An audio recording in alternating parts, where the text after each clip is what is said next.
My name is Chris Turner. I'm the chair of the Texas House Democratic Caucus. I want to welcome you and thank all of you for being here today. And I want to thank our hosts at the Texas AFL-CIO, Renee Lara, who's around here somewhere. Renee, thank you very much for opening up your home and letting us come in and do this important press conference today. You're going to be hearing from several of my colleagues in the Texas House and the House Democratic Caucus momentarily. I want to introduce them now so that way we can flow through the program once we begin speaking. In a moment, we will see Chairman Garnett Coleman, the chairman of the Legislative Study Group, one of our most senior members of the Texas House, will be here. We're joined by a good friend from Tarrant County, Chairwoman Nicole Collier, who is the chairwoman of the Texas Legislative Black Caucus and also the Criminal Jurisprudence Committee in the Texas House. Our friend Eddie Rodriguez from here in Travis County is here in his capacity as policy chair for the Mexican American Legislative Caucus. Jessica Gonzalez from Dallas is the vice chair of the House Elections Committee and is going to be leading the fight against some of these terrible voter suppression bills. We'll be hearing from her, as well as other colleagues on the Elections Committee, including Representative Michelle Beckley from Denton County and Representative John Busey from Williamson County. The right to vote is elemental to our democracy. And efforts to make it more difficult for Texans to vote are an assault on the voters, certainly, but they're also an attack on the very underpinnings of our republic. And that's what Governor Abbott's remarks today were, as he again laid out more solutions in search of problems. In fact, today Governor Abbott was forced to admit there are no known cases of voter fraud in the 2020 election in Texas. Nonetheless, he continues with his campaign to distract Texans from his failures in last month's winter storm. Instead of telling Texans this irrefutable truth, that our elections are safe, secure, and free, the governor instead chooses to fan the flames of conspiracy theories by entangling Texas in this national Republican strategy to make it harder for Americans to vote. Why are Republicans doing this? Republicans continue to embrace Donald Trump's big lie that he didn't really lose the 2020 presidential election to President Biden. And so they resort to manufacturing false stories about election fraud. Governor Abbott wants to talk about election integrity. He should start with this. When the voters have spoken, respect the results.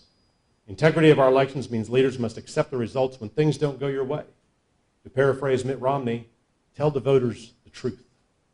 Election integrity means allowing all eligible voters to vote, not erecting barriers to that fundamental right. Sadly, as you will hear from my colleagues, Texas has a long and shameful history of enacting barriers to the ballot box, especially for Texans of color. Texas House Democrats are going to fight relentlessly to protect all Texans' right to vote. We will oppose Republican policies that make it more difficult to cast a ballot or harder to register to vote. To talk more about this, it's my pleasure to introduce the Vice Chair of the Elections Committee, Representative Jessica Gonzalez. Thank you, Chairman Turner. As Vice Chair of the Elections Committee, I am proud to stand here alongside with my colleagues to commit to fighting for legislation that will make participating in democracy and accessing the ballot box as simple as possible. I'm especially proud to serve on a critically important Elections Committee with my fellow champions of democracy, Representatives Michelle Beckley, John Busey, and Art Fiero, who unfortunately couldn't make it here today. During my time in President Obama's Department of Justice in the Voting Rights Division, I know firsthand how difficult it is to vote in our state. I also know that as a state representative for a district that is almost 90% non-white and 73% Latino, I also know this as a Latina myself. Republicans have been pushing laws for decades that make it harder for people like me, my family, and residents of my district to vote. Texas has one of the lowest turnout rates in the country, and Texas Democrats are working as hard as they can to push that turnout rate even lower. In 2020, Texas Republicans, led by Greg Abbott, did everything they could to limit your access to the ballot box and make sure your voice wasn't heard. In the face of one of the most catastrophic pandemics that our country has ever seen, the governor made it as difficult as possible for voters across Texas to access socially distant, secure voting methods. While nearly every other state quickly moved to employ wide-scale vote by mail, Texas spent taxpayer dollars fighting all the way to the Supreme Court to prevent anyone except our oldest citizens from voting by mail, a population that, by the way, is disproportionately white. Our Secretary of State consistently discouraged voting by refusing to require masks in our voting centers. not allowing local elected officials to enforce social distancing at the polls, and actively made our sites unsafe by offering too little, too late support for Texas local elections officials. Attorney General Paxton harassed county elections officials during this last election, preventing simple efforts to allow those concerned about COVID-19 to vote safely. Our Attorney General even filed a lawsuit with the U.S. Supreme Court that would have invalidated our election results in 4 states because his preferred candidate lost his bid for the presidency. For decades, Texas Republicans have been guilty of adding unnecessary obstacles to the ballot box and of undermining our trust in our elections processes when things don't go their way. These bills the governor is touting are just pages and pages of new laws that will only make it more difficult for you and your family to vote in future elections. They won't even increase security in elections, and they certainly won't restore integrity in our vote in our elections. But they will make sure fewer Texans have a say in who runs our state. It is time our state leaders prioritize policy proposals that increase our citizens' accessibility to the ballot box rather than adding unnecessary obstacles that effectively rig the elections for their side. That's not what democracy is about. That's not the direction that Texas should be heading. Next, I'm happy to introduce Chair Nicole Collier, Chair of the Texas Black Caucus. Thank you.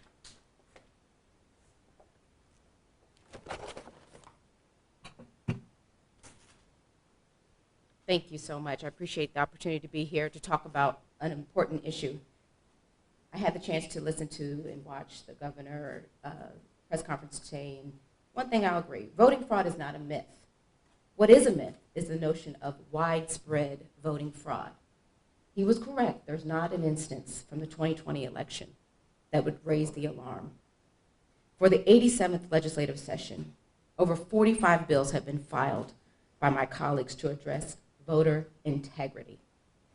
Since it began prosecuting election fraud cases, the Office of the Attorney General has resolved the prosecution of 531 offenses, election offenses.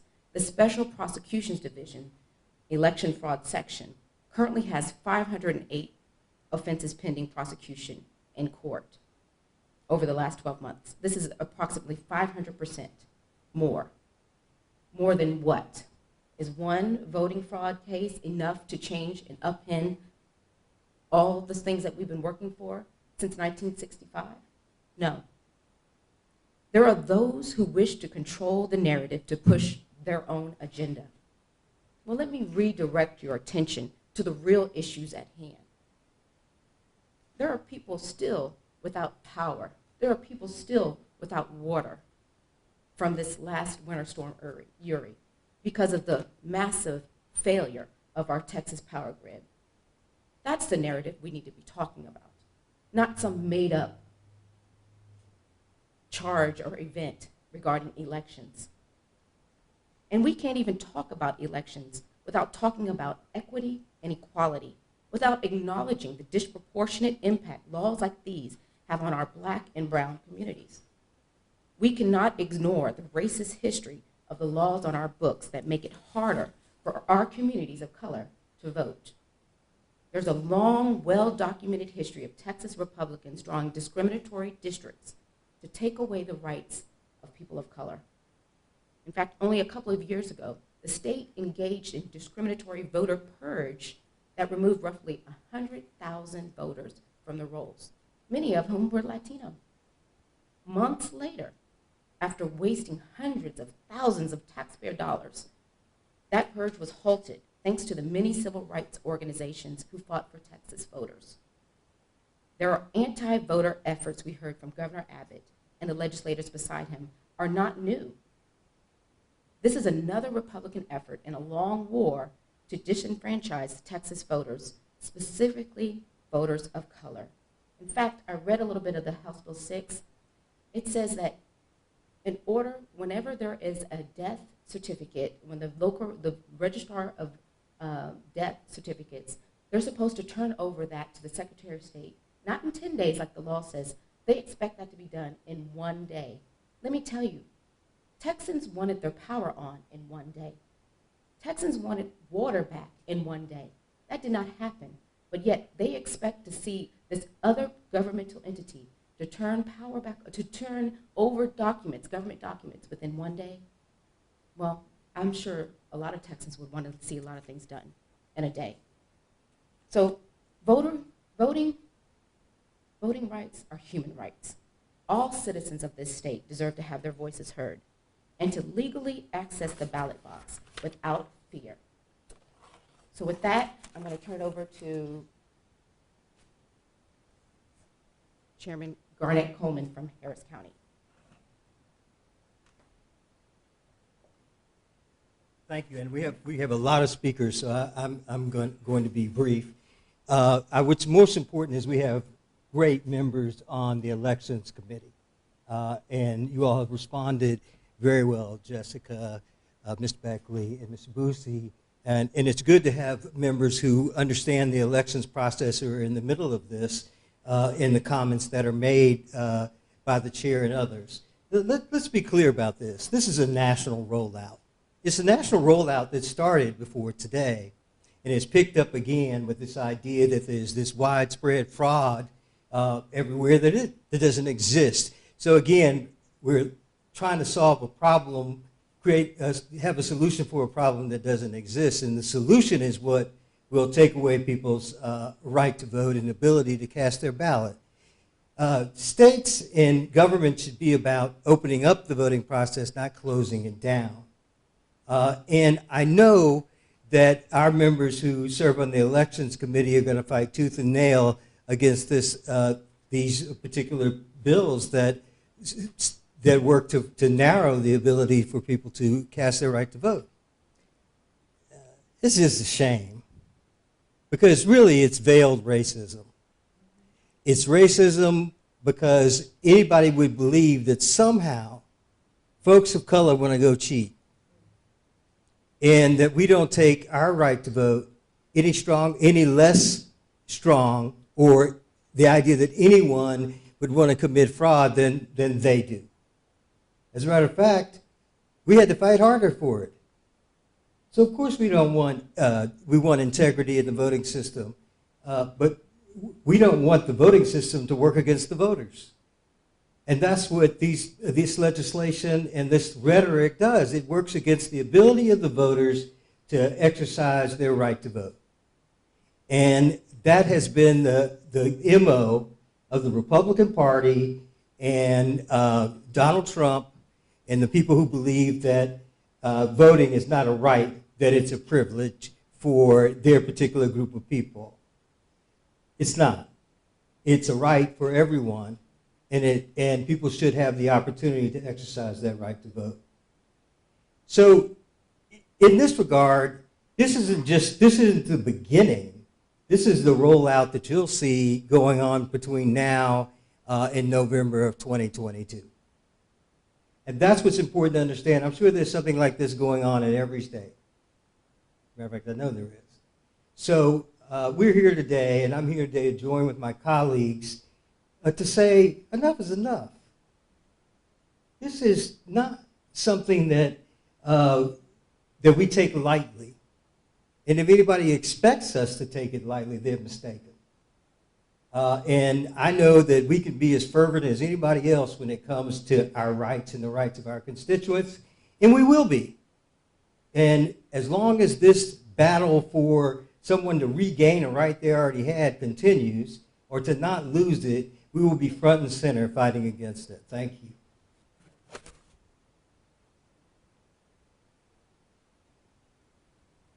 Well said, Chairman Coleman, well said. My name again is Eddie Rodriguez. I'm the policy chair for the Mexican American Legislative Caucus, and I will be brief. A lot of what I was going to say has already been eloquently said.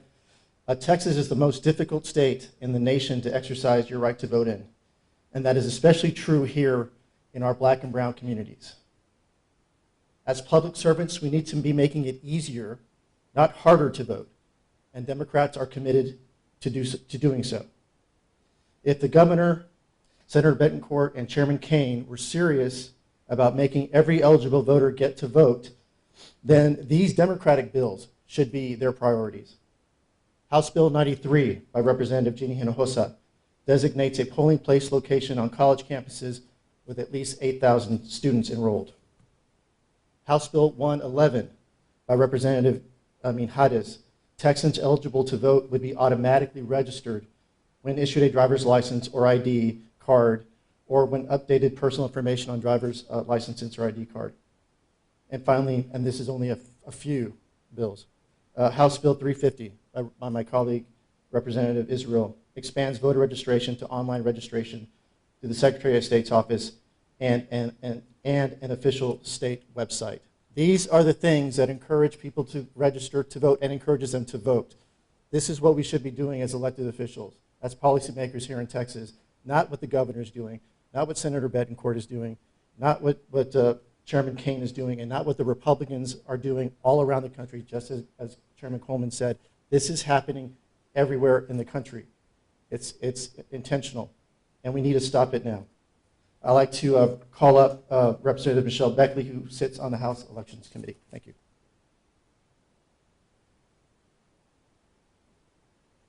Thank you, Representative Rodriguez. I appreciate it. I can't believe as a small business owner that I'm having to talk about Governor Abbott's latest wild goose chase when we have a horrible pandemic response. Last week marked a full year since the governor's original COVID-19 disaster declaration went into place. It's been over 12 months of hardship, of illness, and of death for many of our neighbors and loved ones, all worsened under the governor's inconsistent leadership and ill-timed orders. His decision to require masks and corral business capacities came too late, and now his decision to roll back these orders came far too early. Exactly 1 month ago today, we all experienced one of the most catastrophic winter storms on record in Texas. Millions of Texans went without power and water for days. Millions of dollars were made by corporations while we froze in our homes. We still have not accounted for all the suffering, the economic cost, and the death. It is not right to talk about these disasters without acknowledging the disproportionate effect they've had on our communities of color. We know COVID-19 hits our brown and black neighbors harder than and at higher rates. And we know that the recent blackouts were also worse for our marginalized communities. In this context, it is unbelievably insulting to watch the governor waste his time this morning patting himself on the back and championing for the most restrictive voting rights legislation since the era of Jim Crow laws. We as legislators have multiple crises affecting millions of Texans to come up with real solutions for this session. Every minute Governor Abbott spends on his political games that threaten your rights, diverts resources, and distracts from the real monumental challenges at hand. Democrats have been fighting the same fight for years, and we will continue to fight for the sacred right to vote. But we ask the governor to put his political ambitions and campaign speeches aside and to work with us and help our state recover from the damage this past year has caused. There are so many things that are more important for Texans right now. And now I'd like to hand things over to Representative Busey, who also sits on the Elections Committee with me. Thank you.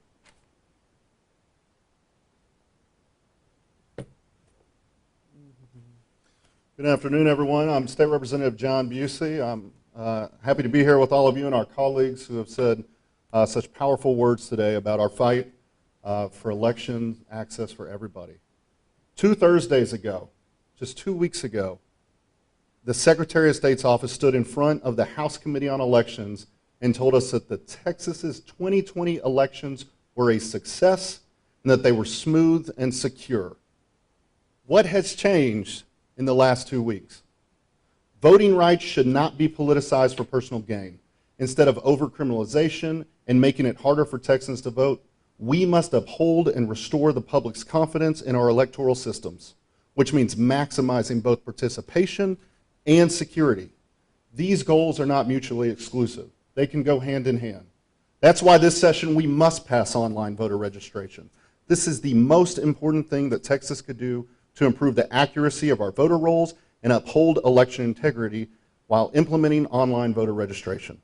500,000 Texans, 500,000, have registered to vote online since September of 2020 when the DPS began offering it as a result of a federal court decision.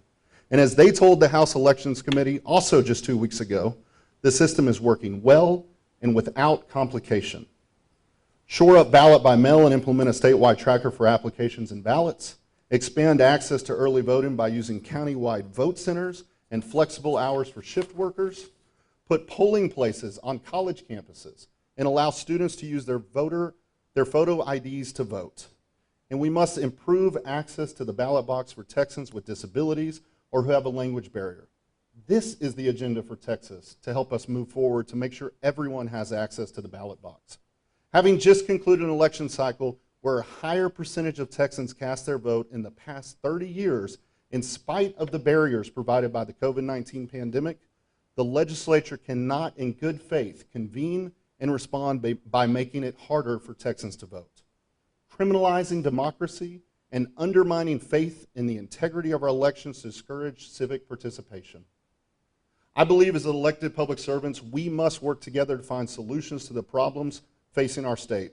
And in that vein, I hope we can work with Chairman Kane, Speaker Phelan, our colleagues in the Texas House and the Senate on both sides of the aisle to ensure every eligible Texan can exercise their most fundamental right to vote and participate in our democracy and have confidence at the same time in our electoral system. This is what we must do, and the House Democratic Caucus and our friends in the Senate are committed to making sure that it's done.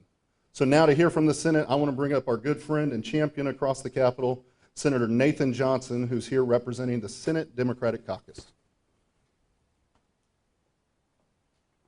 Thank you, my friend John, and my friends and colleagues from the House. You know, Senate Democratic Caucus, the House Democratic Caucus, we're all for election integrity. Every Republican's for election integrity. Election integrity is essential. It's essential because if we have fragile election systems, we get the wrong result, and it undermines the legitimacy of our government. We have already seen what happens when we allow a poorly researched, careless, perhaps pursued with ill intent narrative is forced upon the public.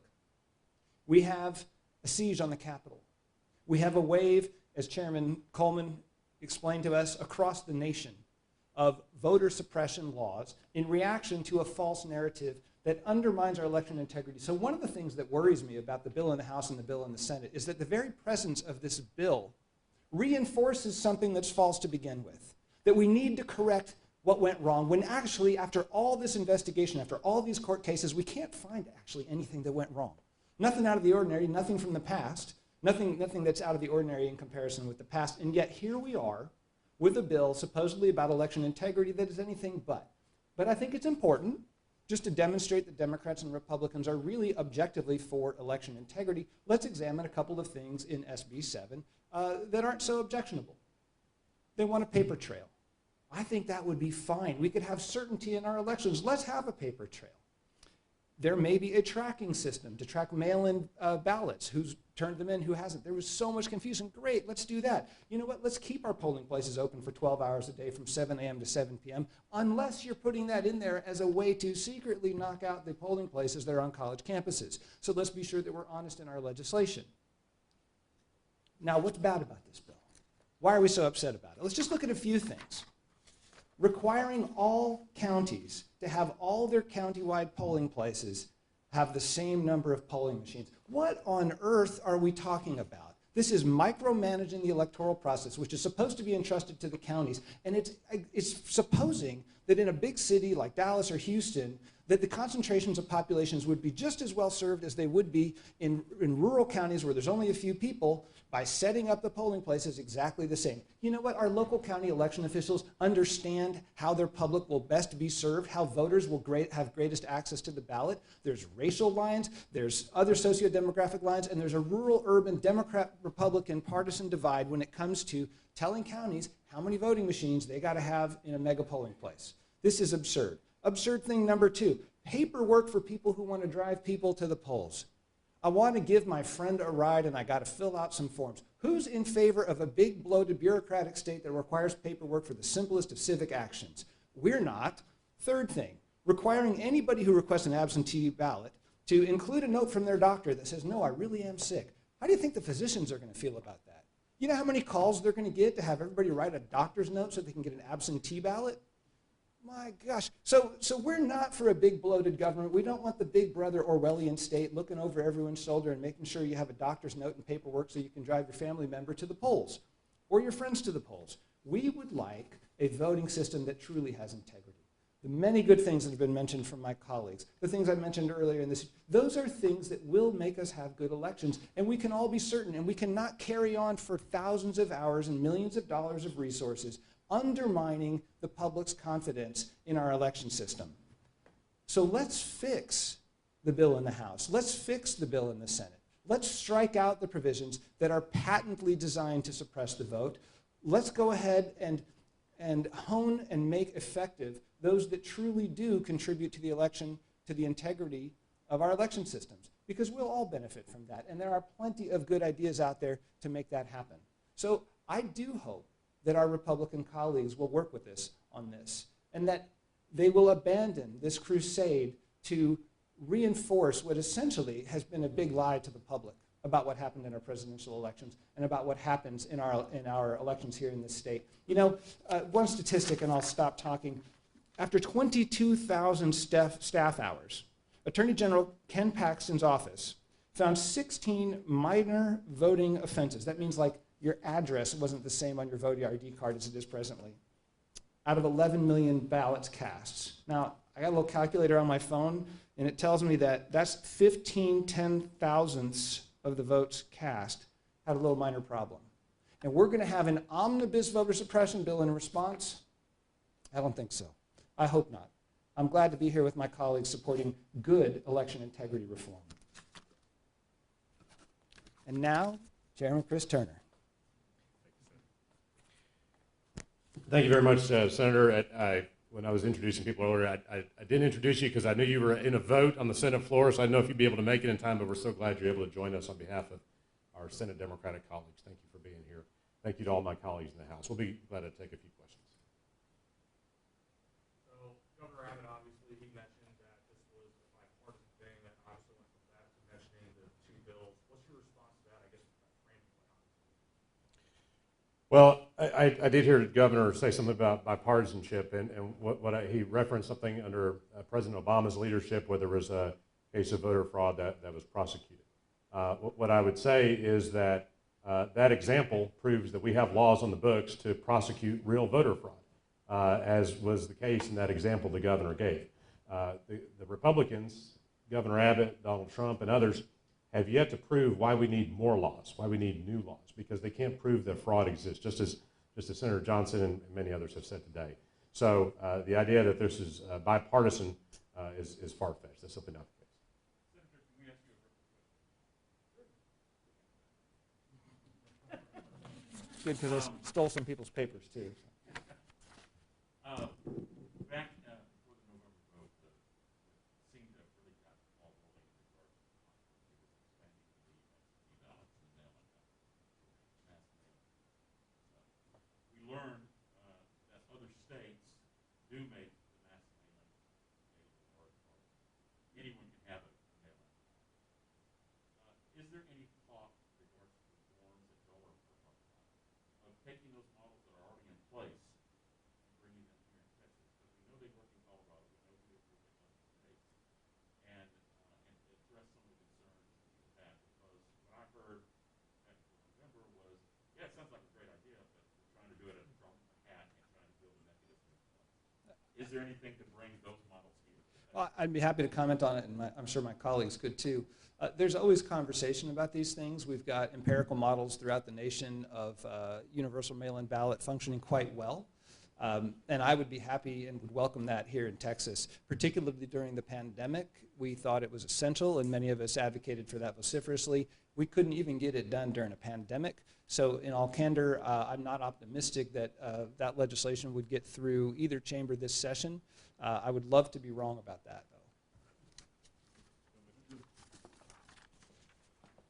I'll just add, I filed a bill. We have bills for no excuse ballot by mail. We've been voting by mail in Texas for about 100 years. It's safe, it's secure, it works, and every citizen should have equal access to that. So we should pass no excuse ballot by mail. We should pass any bill that's safe and secure and expands voting access for all Texans that are eligible.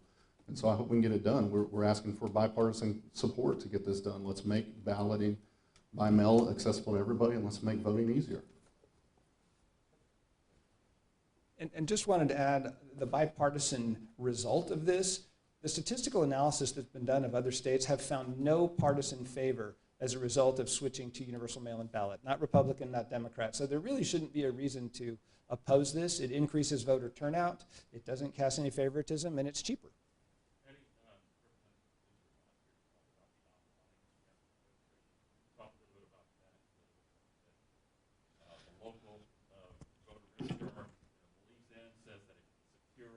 Yeah. It's fast, it can be done without.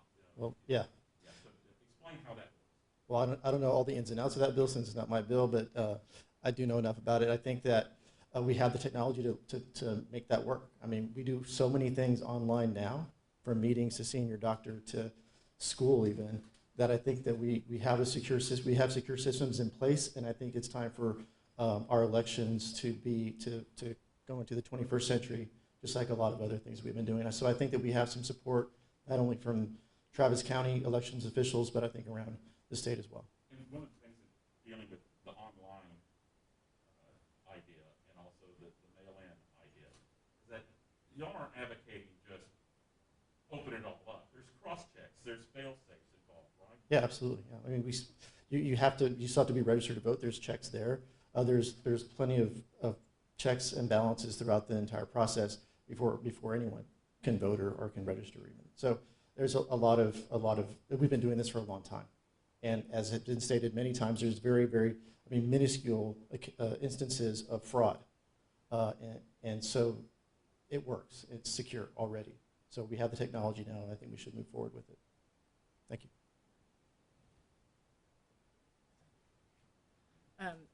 So in Dallas County, they're doing studies on how many of the white voter ID, voter registration cards, and then voter registrar information, how much of it is thrown out because they can't read the handwriting, the address, the number's wrong, they're dyslexic, and how many of those people have to file, they go to the polls and then they can't vote.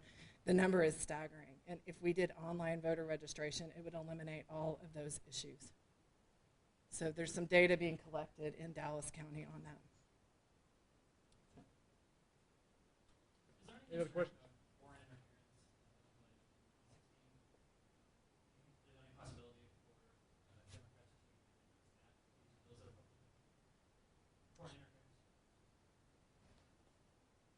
Well, I mean, it's well documented that there was a lot of foreign interference in the 2016 election. That the Russian government had a very orchestrated plan to affect our national elections. And look, it's something that I think our entire country has to be very vigilant about. We have to have secure elections. And really, we've seen that election systems in some states across the country have been vulnerable to cyber attack. And so, yeah, absolutely. I think that's very, very much something that hopefully would be a nonpartisan or bipartisan area of agreement. Say that we want to make sure we absolutely protect our election, the logistics and the fundamentals of our election process, the infrastructure of our process, so that they're impervious to hostile foreign attacks. All right. Well, thank you all for coming today. We appreciate it.